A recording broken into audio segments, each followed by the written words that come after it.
All right, I don't even know whether to say good afternoon or good morning or good evening because this time around, Makgarebe story is not live. We deal busy, so we needed to make sure that we find a way of accommodating, or rather, she finds a way to accommodate us in her schedule, and she did just that this morning. This is another episode of Makgarebe story. So Makgarebe story is all about celebrating or showcasing Merekowa women that were born in Mahikeng, or they were raised in Mahikeng, or somehow they just managed to touch the ground at Mahikeng, which has influenced the people or the person that they've become in society. And today we are joined by Olebogeng Kgosilentswe, whose bio I will read first. So Olebogeng, you were born in Disaneng village in Mahikeng. You grew up in Disaneng and Motsoseng villages. You matriculated in 2005. I also matriculated in 2005. We have something in common. You also went to Mabata High School. I did a stint there for a year in 2002. And her career is in radio and TV journalism. It started at the SABC or SABC News. She was a news editor at SABC News and worked there from 2011 to 2019 in May, most of the years in Auckland Park and 3 years in Mahikeng. Her current job title is that of assignments editor at Newzroom Africa, which is South Africa's new 24-hour news channel on channel 405 on DSTV. She studied interior design and decorating at the Design School, Southern Africa, and she completed a national diploma in journalism, a BTech in journalism at TUT. She studied corporate communications at Wits Business School, sure, and she's currently studying a Master of Journalism at TUT, and her research is about the use of indigenous languages on social media. And part of her accolades include being the best journalist in the Northwest as voted for by the people of the province at the Bokoni Bophirima Entertainment Awards, and her interests are in feminism and everything about women empowerment. And I'm glad you're here today. And she enjoys writing, reading, traveling, indigenous knowledge systems, and heritage. That is a mouthful and such an impressive CV. I'm just like, when did she do all of this? There's nothing like that. When did she do all of this? I'm old. I'm old. Firstly, welcome to Makgarebe, her story. Thank you for making the time. We're really honored to have you on our platform. Thank you very much for the invite, Amantle Olebogeng. I really appreciate having been asked to participate. Yeah. So for someone who doesn't know Olebogeng, they've just heard your bio, or they've seen you on the streets of social media, or they saw you somewhere, Sky. Who is Olebogeng? About your upbringing when you grew up, Disaneng, Mahikeng, and maybe just share some fond memories about growing up, Mahikeng. Sure, I often find that question difficult to answer because every person would then have a different experience of Olebogeng. But in basic terms, I am a girl, Wako Disaneng, who's very proud of where she comes from. I grew up Disaneng. I was raised by my great-grandparents because my parents were working, the same as my grandmother. My parents had me when they were quite young, so I grew up in a household full of bumalume, bu mangwane, bu mamugolo, di cousin. There were so many of us. Where you sleep on the kitchen floor because and I have really great memories of growing up Disaneng. If you know what mothoboloko is.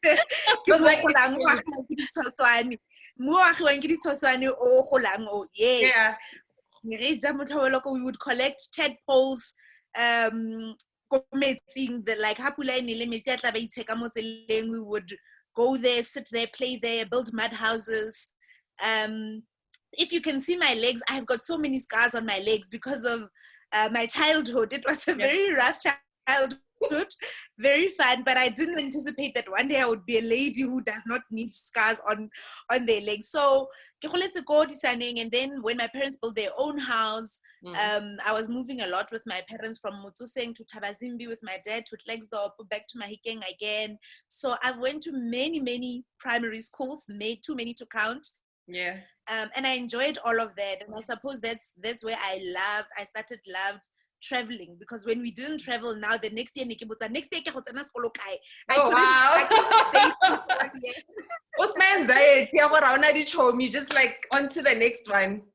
No, I loved making friends. I used to love making friends when I was a child. So, and the different places I would learn different languages. So I was always intrigued to learn a new language. Like when I was a child, Kibu Afrikaans, because of the schools that my dad would take me to. There was a time we lived in Limpopo, Kibu Asepedi, and I loved learning in English as well, because so those experiences. Yeah. I don't. Now that I'm older, I know that it's not healthy. So I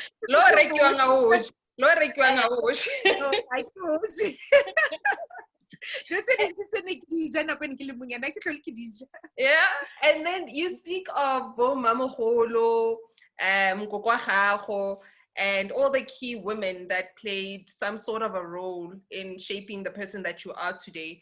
Who would you, are there ones that you would single out and maybe tell us what it is that you took from them that you still carry with you today? I think from my great-grandmother who raised me, the language, the love for the language, because she did not understand any other language apart from Setswana, but she spoke very deep Setswana. So automatically, Lina, because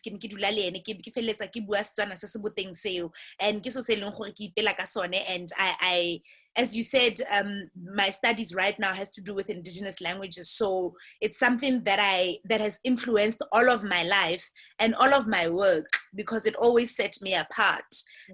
Even though I went to predominantly multiracial school, I never lost the sense of Setswana because it was instilled in me by my great-grandmother.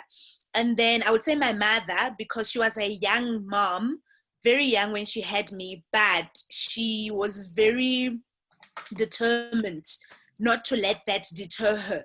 And she was very determined to also assist young women who would find themselves bana le bana at a very young age, but they want to study or improve their lives. One short story that I'll tell you: one day one of her relatives was kicked out of school because she was pregnant when she was 16. And my mother, I think she was 23 years old at the time. Every day she would take her lunch hour from work to go to the Department of Education to fight this girl's case, until this girl was put back in school, and all the other girls subsequently were allowed to study even when they were pregnant. And I think I was about 6 years old at the time. And I thought, wow, she could only, when I grew up and understood what that meant, I thought she could influence a whole department to change its rules. And she did that selflessly, just so that she can see another girl go through school, because she knew what it meant to have to lose out on a year of school because unfortunately at the time you fell pregnant, you see. So I think and my mother continues to be that strong woman that I look up to in my life even to this day. Well, that takes me to, I know I was going to ask you about, Kibone, on your bio, you mentioned the fact that you are a proud feminist. You are all about all things women. And I was curious about understanding what inspired that, or being a pushes in that passion. And I think you've just gotten into it nicely. How do you then, seeing that it's something that started giving you goosebumps back in the day, and you took it with you, how are you now pouring it out to help others around you? So I love helping young women, especially those that are like me, that are career driven and very ambitious. If I'm in a position to offer an opportunity for someone to be in the space that I am, or however in the space that they are in using my work, I always make sure that I give that platform to young girls. But most importantly, I'm always available. I always make it known that I'm available for any young girl who wants the help or needs the help from me. Because I always say, Hore, had I had a mentor, regardless of how far I think I am in life right now or how far other people may perceive me to be, I strongly believe, had I had a mentor, I would be even further, because there's nothing as great as having that someone that is guiding you, that is supporting you, that is not thinking that you are too ambitious or no, you cannot achieve that. So I in my circles and even outside of my circles, I ensure that I provide mentorship to girls. I'm all about developing and growing young girls. And I've been accused of being biased. What about the boy child? But I mean, I think that's what speaks to me. I think Three kings. I'm joking. That's what speaks to me, and I think we should all do what we are passionate about, because how you're passionate, then you will execute it excellently. Yeah. Your story is so. I thought I was like well prepared and I knew how this thing is gonna flow, but I'm just moving all over the show because I feel like Khonale is so much that we can learn from the person that you are, from your career journey, from what you've learned, how hola, and to just the woman that you have become. How buaka mentorship, I'm just curious to know, are there women that actually contribute, like who would you say are the women that helped you huisa career gago ko pele? Nakong we think mentorship, what I realize is that nakong when people define mentorship, we look at it as a formal thing, gore ke meet le mentor wa ka every 3 months or every month, but then there's actually women around us that are sometimes willing to open the door for us, or are sometimes willing to give us 5 minutes of their time to talk to us, and whatever they say in that time carries us for so long, or we watch them from a distance and we just get moved by them. In the space that you are in right now, other women that Baba specific, they've been very instrumental in helping you become the person that you are. You know what, Amanda, it's very unfortunate what I'm going to say. In my career and in my journey, the people that have actually helped me, given me a chance, were men. The men that I would come across in my workspace, who would teach me, who would see that I am teachable and give me an opportunity. I found it very disturbing that the women would be the ones that were not willing to open the doors, that would laugh at my ambitions, that would pull me down. And it's something that makes me very emotional and upset, because I mean, you know, and it's only recent. So vulnerable sometimes. Am I going to be okay? Because you know a lot of things happen. Or as a woman, umpona for that, or is there something else that is expected of me going forward, which is scary. Yeah, it is. Fortunately for me, I was very naive. Like I usually say, nah, I don't know how to read between the lines. If you say you want this, or you are giving me this opportunity, I will just blindly believe that you are giving me this opportunity because you think I have potential. I've never had to interrogate it that way. What more do they want out of me? Or, you know, must I give them a favor in return of whatever help that they're offering me? So I think that has actually influenced my stance. I want to be one of those women that help other women, because I found the journey very difficult with women along the way, and it's quite a sad situation. It's only recently when I got my current job, the woman that appointed me, her name is Diane Hawker, and she's one of the news editors at Newzroom Africa. I find her to be quite supportive. I find her to root for me, sort of. I find her to hear me. And I still say, I think it's quite sad that I don't have a lot of great words to say about women having contributed to the journey that I've been on. Yeah. How do we correct that? Now that I guess maybe it is what you're saying, Jorge, you decided to take a different stance and say, "Nna ke a go nna a different type of woman in this journey," and just keep helping babang because I like my favorite thing to say is the whole thing about creating what you wanted to be a part of. Sometimes it so now you see that there's a need for it, you just become the person that starts it. So I don't know, apart from that, what like where do we even start so that we can build one another up? I see it in different spaces. I've been fortunate to be helped by women, but I do witness people, or rather I've heard stories of people by they haven't received support from a lot of women. You go back home and try and start something. Sometimes, or most of the times, when we try and go back and give back, and I'll speak boldly about it because it is what I've experienced before. So I'm just wondering, like, how do we even correct it? I think the trick is starting to see each other not as competitors, but as a formidable force when we're together, because women are really powerful, and we make miracles. We literally move mountains, from how our grandmothers would unite Kodi society, to the church communities, to our friends. Something, we can do it. And I think what's most important is to not start seeing Amantle's success or Amantle's beauty as meaning I lack, but to start saying, but and Amantle, how would you don't want to hoard opportunities and want to hoard the skill, empower others, say, wait in 1, 2, 3, and it does begin with us. It starts with you and me, Amantle, right now as we're having this conversation, because most of the time, often we want other people to do stuff that we wish for.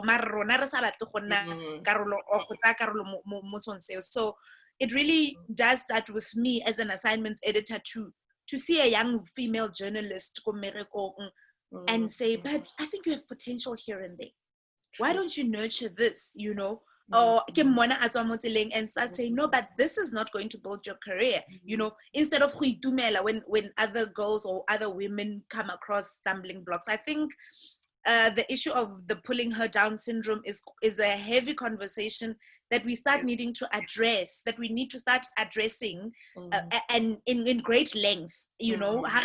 Women seminars, Women's Month, we all always speak about the glory and the beauty of women. We glorify everything, but we don't get to the very root of our own issues. We don't deal with our own issues. We don't do it in our small spaces. And you see, then you still fail, but you want to be on a platform, or a conference or this, and be a speaker and take pictures and let everyone know how great it is for us to come together. But then meantime, I'm the same person. I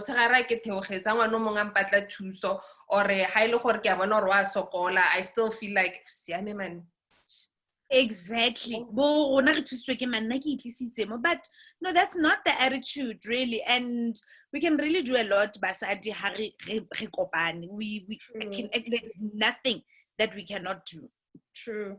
A topic that we can talk about for days, but I think let's go back to your story, because I really like the topic, and we could carry on for the rest of the conversation, but we are also here to just celebrate your story and talk more about Olebogeng and how far you've come, and maybe learn a few things from you. So I see, like I said earlier, you matriculated in 2005 and you started working at the SABC in 2011. But then I see you also completed an interior design and decorating studies, something called Design School of South Africa, and then you did journalism. I just want to know about the transition. So what happened after matric in 2005 that got you to, maybe take us from 2005 to 2011? Okay, so I finished matric in 2005, come over to high, and then you'll be surprised. I've been. Boo. I remember my friends, Bobi Tumelo le Kalakala. Primary. Yeah, she's still a very good friend of mine. Hey, Yes, yes. I don't even remember if she No, was. but she was in my class at some point, grade 9. Khabiso left. Habiso left. Bonolo Tamenti. Bunolo Taminti. I think we did go to Camp Bunolo Taminti, to matric camp. Yes, So I was in the same class with Bunolo Taminti. Okay, cool. Sorry, very tag. Okay, cool. Yes. Hey, so Hakifetsa, you'll be so surprised. I've dropped out of many, or quite a number of institutions of higher learning. So, and this is one thing that I want somebody to learn from. Now was that student who thought they had it all, because I thought, yeah, now I'm intelligent and I get to create space, go university and what. So I relaxed and I didn't apply. And at the end of the day, what you end up doing, January, how follow those cues, you just want to see yourself in university. So I then went to the Northwest University. I enrolled for Bachelor of Arts. I think it is Bachelor of Arts.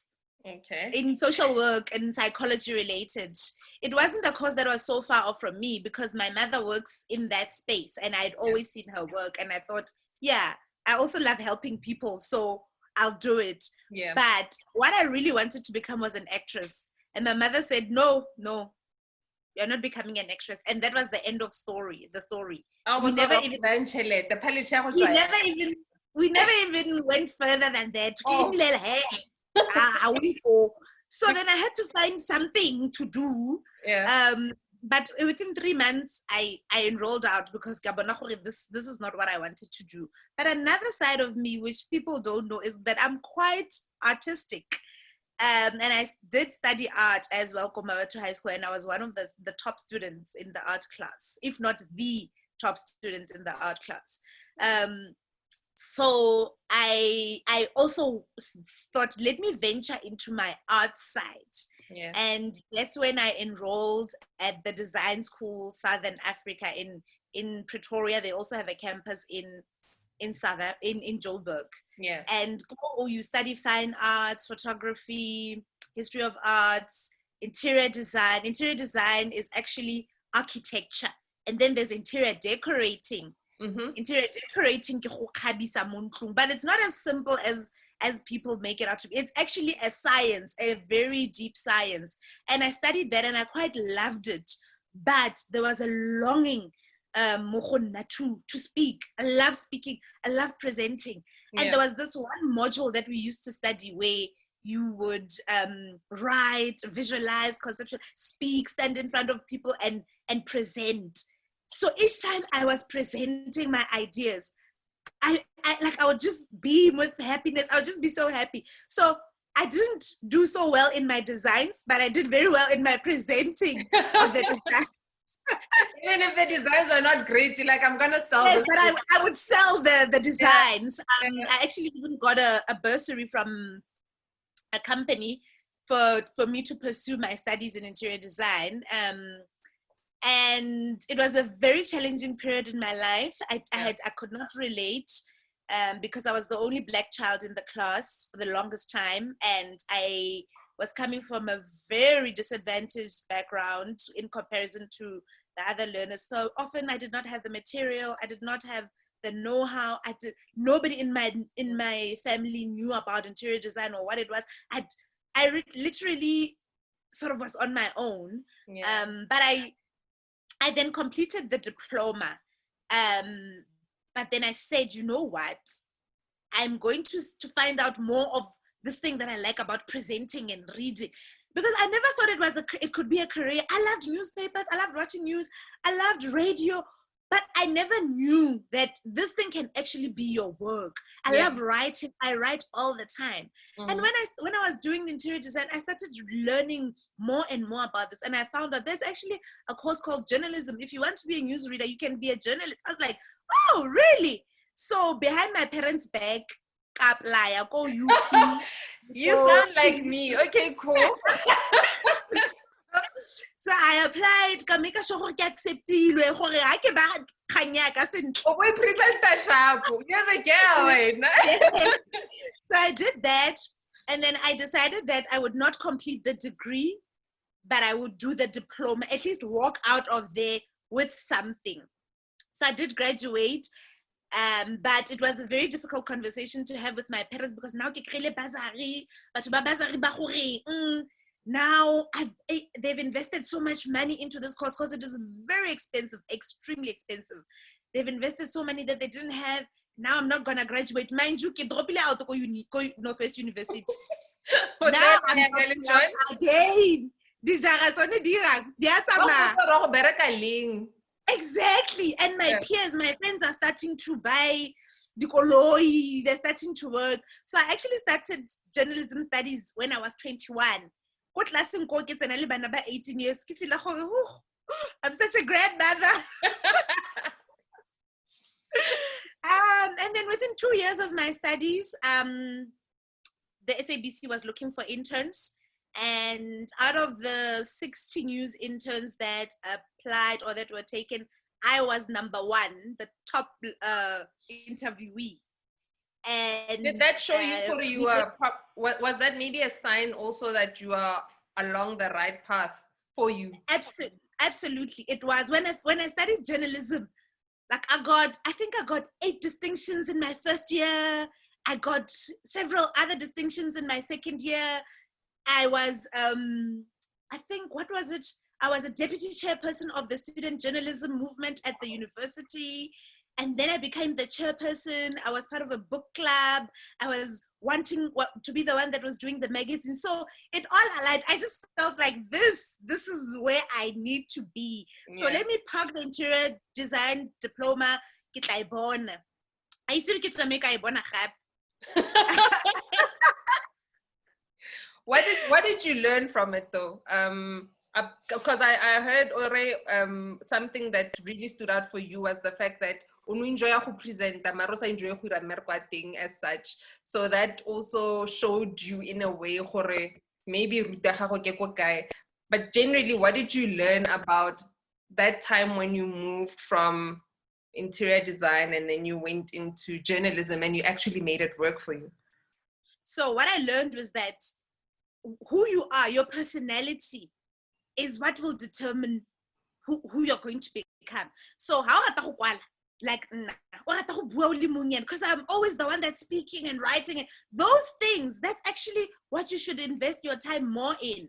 I want to be there drawing plans, because that's what we did, go architecture, drawing plans and figuring out how this building structure is going to be.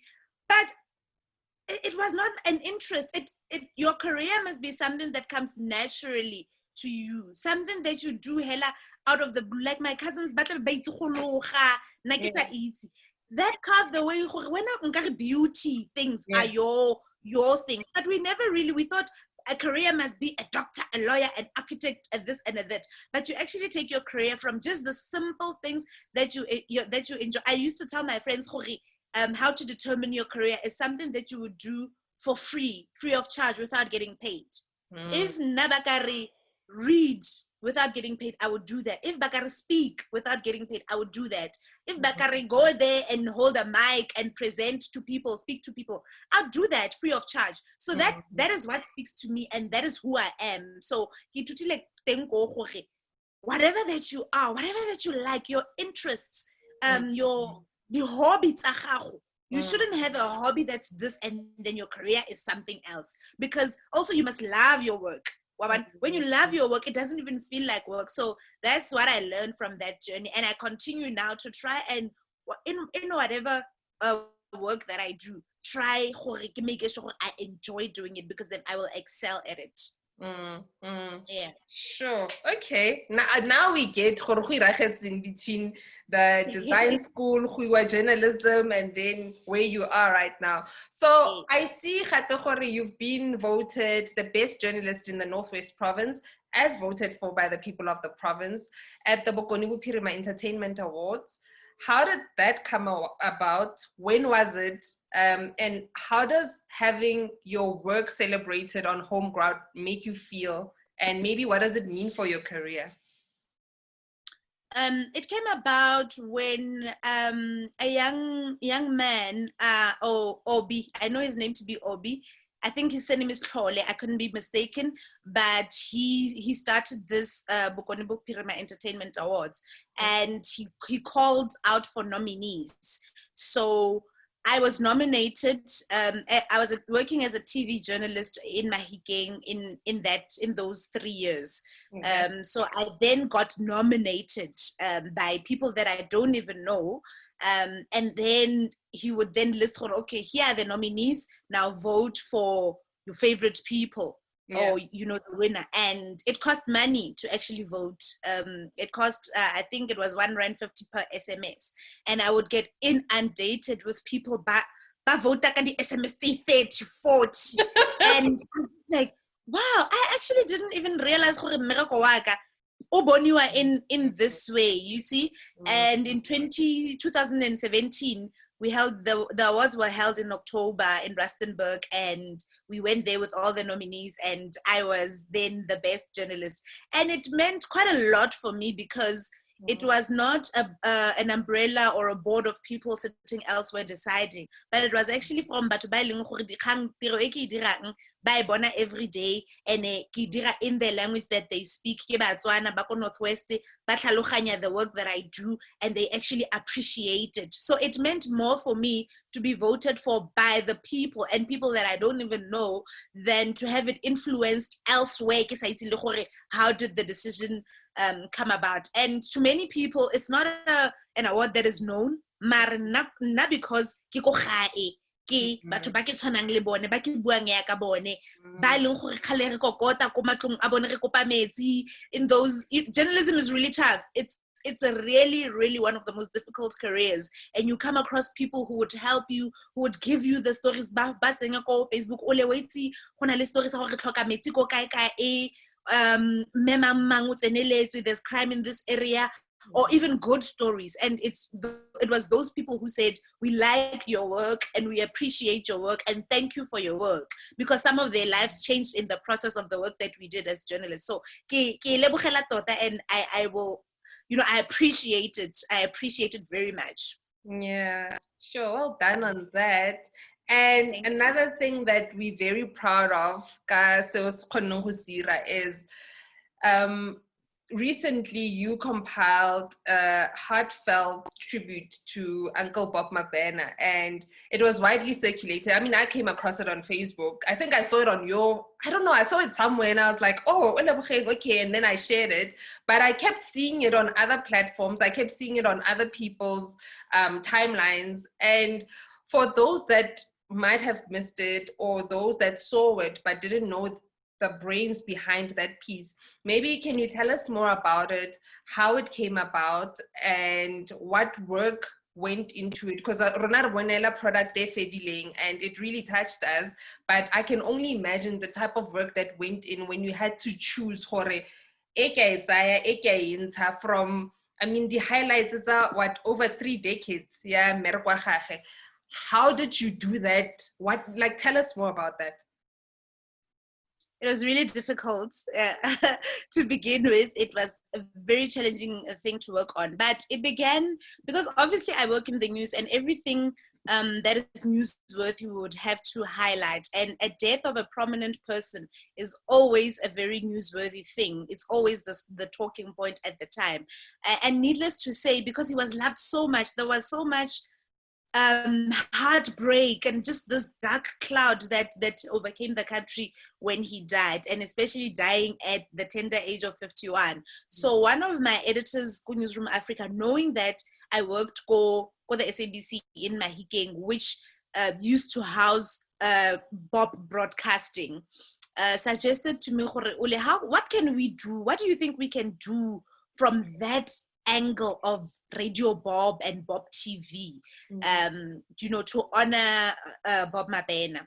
And then I said, let me see what I can do. So then I wrote an email to the SABC in the Northwest, to the communications manager to request permission for us to go film in that old set. So the visuals that you're seeing in the story is all the corridors, is all the studios, is all the props, everywhere where Bob Mabena actually worked. And fortunately, they granted us the permission to go and film there. So we wanted to tell a story of where he came from, because he's now this big person, but the foundation of any person or any career is always very important, because without the foundation, this person would have possibly not even reached those greater heights, you see. So then we decided, we are hearing so many stories, and so no one else is going to tell it. And that's what people are going to love, because people are surely tired of hearing this repetitive thing that's going on in the news right now. So how can we do it differently? And how can we speak to the human that Bob Mabena was? And we found all the people that he used to work with. In fact, the most important person, I would say, was the man that hired Bob at the age of 19, Dr. Tapelo Tipe. And he fortunately agreed to do those interviews with us.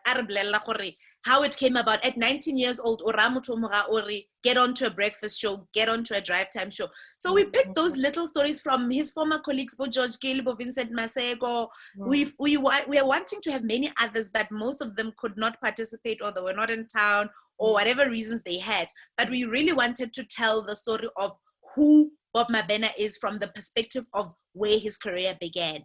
And that story, I did it at the same time doing my work as an assignments editor. So it would mean if I got to work at 4 a.m. To do my work as an assignment editor, knock off at midday. From midday to midnight, now I'm working on the Bob Mabena story. 2 days in a row, I slept at work. Because I was about to ask you to take us into like the life of Ole, the kind of work that goes in. I mean, Rona ra tsoga, and then we hear the news, and then we wake up the following day, and then Olebogeng has put this thing together. And now you're telling me you had to ask for permission, make sure that you chat to his colleagues, you went and filmed Kudu Koridong. When did all of that happen? Like, it sounds... It all happened while I'm doing my actual job. So my job is to make sure that there's news on the TV. The journalists are deployed to the various areas where they need to be. They come with the stories that we wanted them to come with. We have a news diary. What do we have on this news diary? Do we have live crossings of journalists on the channel? Do we plan for tomorrow? What's happening on tomorrow's channel? Because everything is deliberate. You don't just wake up and then there's news. There's people working around the clock to make sure that the channel is on all the time for 24 hours. So all at the same time that I was doing that is my actual work, I was actually working on the Bob Mabena feature. So I slept at work for 2 days, and I think the rest of the week I was just living at work. So journalists don't have lives. That's why I said journalism is a very difficult career. It's not as glamorous as it sounds. So what do you love about it? What do you love about being in journalism? And that's the thing. When you do something that you love, even the challenges, because there's the extreme challenges, even the challenges that come with it, you take them in your stride. So I think I love the fact that, like in Kihora, because I just love being in front of the camera, and I love speaking and I love presenting. So I would do that. It's the risk or the work that I'm prepared to put in for me to do that. But secondly, the change that journalism brings into the lives of South Africans and people in general, you will be surprised, Amante. The change that the journalism work does is amazing. It's really amazing. Journalism is an agent for change. It's a mouthpiece for the voiceless. It's an ambassador. It's all encompassing. So when you get to see the impact that your work has done in the lives of South African, or the discourse, or a change in discourse. I mean, if we can take the Click story with the black hair and the likes, as a result of the people that went on protest, but also as a result of the journalism work that was done, we have seen what the result of that can be. So it really humbles you when you put in the work, and then at the end of the day, the people get the reward. There's nothing as, it just makes you say, I want to do more, I want to do more, I want to do more. So we do put in a lot of hours, a lot of tears, a lot of sweat, and a lot of grit. You really have to have grit, that we do it all for the love of our work and all for the love of South Africa. Sure, goosebumps. But back to Uncle Bob's story. What lessons did you take from his life? I think you were, as much as there was a lot that needed to go in terms of delivering the story and delivering the piece that you needed to, you were fortunate, and were able to draw from what you guys were pulling in. But surely there's other lessons that you learned that you were not able to incorporate into that piece, or other things that just, gave you goosebumps as you were uncovering all these parts about his life. What lessons did you take from his story or his life? There's one common thread that ran through the story of Uncle Bob, and that was his unassuming nature, his humility. And most of the time,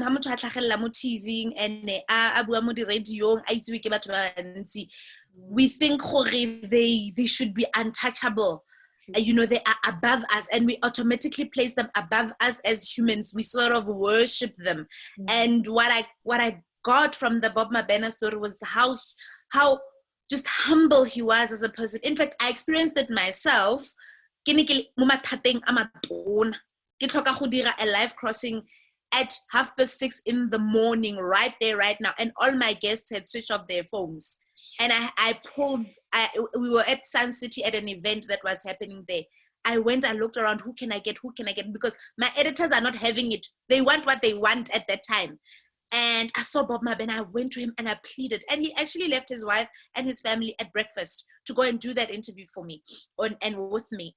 And after that, he said to me, you know why I did this? I did this to help you, because I know what it's like to be a young journalist and your editors are wanting the work, but you are being disappointed on the ground by the people who promised that they would give you the interviews. So one day when you're an editor yourself, you must always remember to give others a chance. So he was just that man. And I'm so grateful that I met him once, but that lesson that he instilled in me, I will take it with me forever. And that's just the story I often tell to my family and my friends. I don't cry on these. I've never cried. Okay. Because when I started working on, because I've been working on TV behind the scenes, but when I started appearing on TV and speaking on radio, celebrity. And I hate that word. I despise that word, because it automatically raises you to a certain level and to an expectation that is unhuman even. So I said from the very beginning, journalism is not celebrity status. I'm a journalist, and my work is a work of effecting change. And I don't want to be called a celebrity. It's not who I am. And I don't want to be detached from people, because the moment you have this status, this false status of celebrity, people are unable to relate to you. You become so far off. Exactly. It's just, no, I can only imagine. Yeah. Yes. So I don't want to be called that. And I think from Uncle Bob's memory, or in Uncle Bob's memory, I'll always carry that with me, to be as humble and as human as possibly possible. And when you have the opportunity to help others, help them, because when somebody believed in you, somebody gave you a chance. So let us all grow. Yeah. And to Makgarebe, who want to get into journalism, what advice do you have for them, either to they probably still in high school, how will I even be able to further my studies, because that is the reality of many young people that we know from Mahikeng. Or maybe it's somebody who's still studying journalism and a hetsa dithuto tsa gagwe, what then would be the next thing? Or maybe it's some young professional or somebody who's just entered, o feditse, o kgonne go tsena, but they're not even sure how they're going to grow going forward. They probably experienced what you experienced yourself, where you said, what advice do you have for everyone that is looking at going into journalism, especially women, because we are now talking Makgarebe? So to the young women who are still in high school, for example, the very first thing that I always say and that I live by, your dreams are valid. O pa ska ba bolela gore o ka se kgone go ira so seo, o ka se kgone go tlhaga ko TV, o tswa go disaneng wa kgona yang do tso ke do tsa ba humi gore ke tsa bo there's nothing like that. I say yo. So what you believe in, you must believe in. But read, watch the news, learn. Career how I believe was start go cover santse o le monyane. So start ubale, start engage debate classes or debate teams, start engaging in those, or start a little magazine ko gae or ko motseng or ko sekolong. Those are the things that will teach you the skills of the trade. But more importantly, and also this one speaks to those that are in university, start wanting to look for work right now. There's a community radio station or a community newspaper or the Arctic newsletter. And they don't know all of us we've got things that we're trying to get into and nobody pays us because we want to get in. Yes, and I'm gonna come to that. So start knocking on doors. Because you are investing in yourself. Ba go patele ka tšhelete mara ba go patela ka nako e batlang ba go ruta di skills tseo, ba go patela ka di resources tse ba go fang access to tsone, di studio tsa bone tse leng gore batho ba bangwe ba na access to tsone, ba go patela by starting to build your brand. By the time you are in university, o tsena ko that radio station ya ko university, the community radio stations, whatever access you have, waikisa, nobody's going to take you. Waikisa o mong wa gore re ka se khone o tle gape ka motho ka di holidays ha ba bang ba ya di holidays a ke re ba ba berekang go le gale batla ba ya di Christmas thing.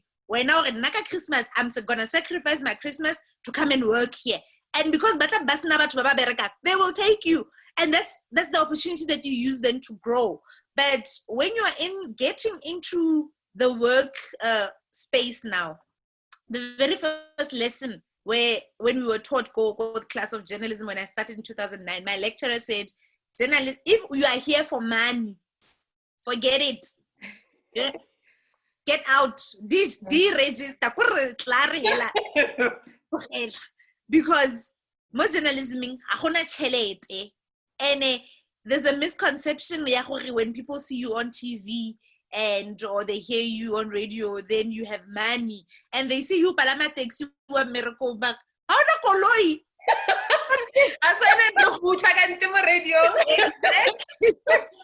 So journalism is one of those teaching, nursing. You really do it because you love it, and you really do it because you want to effect change.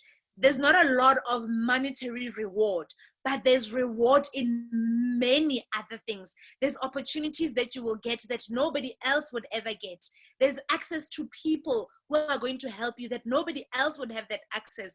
There's access to travel that nobody else has access to. And what you do with that access, it all depends on you. You can actually build whatever thing that is going to give you money from your journalism links or your journalism career or opportunities. You understand what I'm saying? So it's a platform that is very, very rich, but it's just not rich in monetary value. The wealth that you will get out of it is far beyond what you would have done with money, or you can actually do more than how more money. No, more you have access to. Like, let me tell you, today I'm on an airplane, stories of the pilots.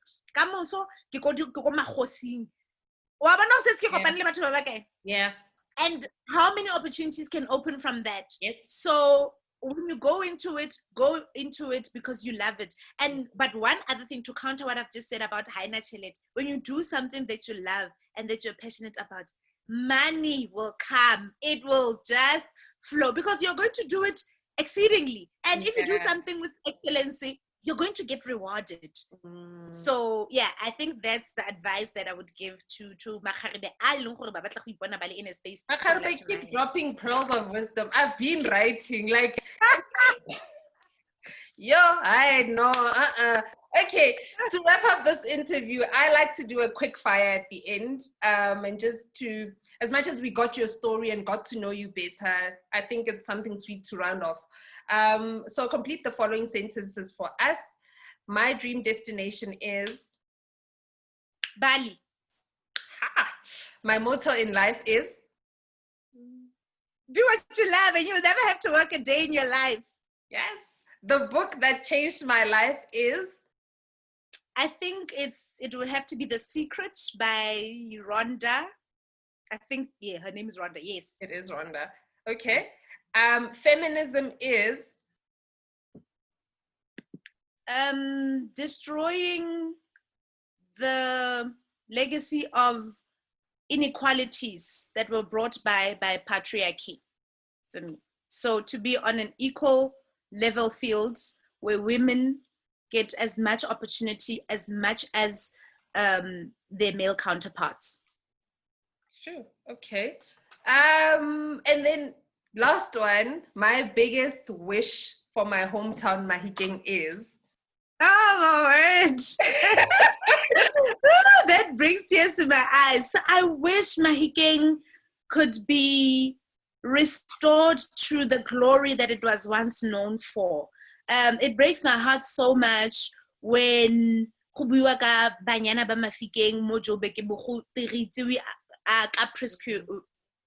promiscuous. True.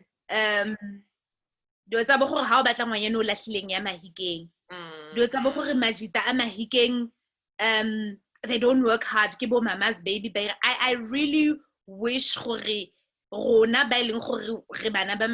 can find a way to plow back into our town and restore it to the glory that we know it to have. Sure. Nah, no. It's easy, but I've never cried on any of these episodes before. This one, it was a lot. And I hope and pray that everyone who's tuning in or who will tune in at a later point, they take all the wisdom and not just take it for but we actually can use it in how we walk every day. You've taught us a bit on Botu. You spoke about humility a lot. You've taught us about planning when you talked about how you dropped out of your course, move on to the next thing, but planning nile song lile foundation yana. You've also spoken about alignment, and I believe I'm big on signs and things that happen around us don't just happen. I don't believe in coincidences, and that's why I asked you in between, did you feel that certain things were showing you you are actually in the path? So you've taught us about alignment, and you've taught us about listening to, or rather tuning into ideas and whispers that are around us that guide us to say, Amantle, you are supposed to be in a certain field. Maybe it's not a mistake that you are doing these live interviews. There's something about this that's happening. We'll only find out later. I don't know what it is, but whatever it is, you also taught us about how personality determines who you become in future, and how or even now, you just need to, like I said, tune in and figure out they can define where I'm going in terms of my career. You also taught us about foundation, and you said something very profound to say, without a certain foundation, you might have not reached the heights that you currently have reached. So foundation important, and you took us into your life, and then moving on to Motoseng and talking about the people that played an important role in shaping the woman that you are, which form part of, or rather who form part of your foundation. You've talked about passion as well, and how speaking and being in front of the camera just led you to, or not even being in front of the camera, rather the class at the time, you didn't know that you were practicing to be in front of the camera. Anyway, okay. And then you spoke about how you've always been a change agent, and it's evident in the work that you do, and it's also evident in how you've chosen to be deliberate about opening doors for other women that are around you. And you encouraged us through platforms like these, where we are given the opportunity to talk, but also wherever you are and you see another woman, let us do that, and let us be those people. I remember behind the scenes as well, and not just in front of the camera where the world is watching. And then lastly, you touched on what Uncle Bob taught you, and that was a quote that I put down to say, he said, "I did this to help you, and you must do it for others, right?" And I hope that with everything that we do in our day-to-day lives, as people become, I don't know, but let us do it. Re tsamaise mmereko wa bone go ya ko pele. E se ka re ha ke kry-ile thuso from Olebogeng, be ke palelwa ke gore ka moso be ke ya go thusa Faith, or ke itumetse, or whoever it is that I find along the way. So let it be a thing e leng gore e playa on go ya ko pele. I feel like this was a masterclass. I don't know if we got a lot about your life, or we just got into your thinking and the kind of Makgarebe that we should become to try and rebuild Mahikeng, and just to try and inspire people that are even outside of Mahikeng, just by being the people that we are and trying to build a strong sisterhood and push one another forward. I had the time of my life. I'm grateful I was the one that was asked to take this interview. I couldn't have asked for anything better. I'm so glad. You're most welcome. I quite enjoyed it. I appreciated it, Lina. It gave me an opportunity to really look back and think and introspect, you know. So I'm very grateful, and I hope that it will inspire someone. I hope that Makgarebe ata inspire and but they'll just go to find their calling if they're not already doing it. I really enjoyed this. Thank you very, very much. Quick one, now that you talk about your calling, we are aware what you are currently studying. Tell us about that and what exactly it is that you're currently studying and what led you to go into that. Because I feel like it is a calling. It is. I feel like that as well. I'm currently studying towards a master's degree in journalism. It's called Magister Technologiae because it's at the University of Technology, TUT. But it came from, and the title or summary, if I'm to summarize it, it speaks about the use of indigenous languages on social media to, let's just say, to drive audience for TV news. And the case study that I'm using there is the isiZulu Nguni News on SABC 1. So basically, number one, the premise of it is the fact that I love languages, and I am a heritage lover. Anything that has to do with heritage, culture, tradition, that's me. I'm a very traditional person. So ke rata go godisa dipuo tsa rona, ke rata go godisa ditso tsa rona. And one way in which I'm paying homage to my heritage as a Black person, as a Motswana, ke go dira research ka the manner in which we use languages to communicate with audience. But because I'm in the news industry, I have linked it to communicate it with news audience. So go leka go bona gore ha re communicate mo social media, really the news editors, with people ko gae bailing our audience, re communicate in the language that they speak and in the language that they understand. a ba re utlwa botoka na, a ba interacta mo communicationing eo na, a ba sheba dikgang mo na. Ha ke go ha o sheba dikgang tsa English le dikgang tsa Setswana ke tse feng tse o di ratang go gaisa wa tlhaloganya. And because I linked it to social media, easy more. exactly, precisely. And a ha le reetsa re easy le batsware, for example, le Batswana, you live in a Setswana setting, and then gona le re easy gona le dikgang tsa English ke tse feng tse leng gore you would take more of or you would understand more. According to me, it's the one that speaks in your language, because how you put motho a reng o mo utlwa klar. How start o lose a message in translation gore a me ona batla gore kana ona o bo lose interest. And at the end of the day, are you more likely to tell your family, your friends, your peers to say watch English news or sheba dikgang tsa ga easy? So rona really the news editors, how can we get more audience by speaking to people in their mother tongue, in the language that they understand, that they don't have to break down or try to understand.